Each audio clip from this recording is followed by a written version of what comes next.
तो मुझे आप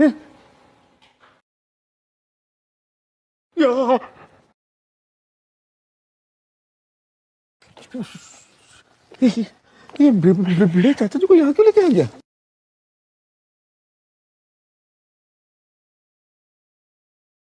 ये पोपट क्या कर रहा है ये?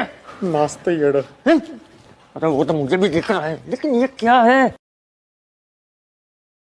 बेचारा पोपटला वो अपना गम भुलाने की कोशिश कर रहा है चाचा जी। अकेलेपन का गम भुला रहा है वो। नाचने दीजिए इसे, नाचने दीजिए। गम? हाँ। अरे 2 दिन तो ठीक था, आज अचानक क्या हो गया उसे? नहीं, वो हमारे सामने ठीक होता है, मतलब ऐसा दिखावा करता है कि वो ठीक है, लेकिन वो अंदर से बहुत दुखी है चाचा जी। वो बहुत मायूस है, इसलिए यहाँ पे आके इधर नाच के लेकिन तूने तो मुझे बोला था कि वो सैर करने गया है।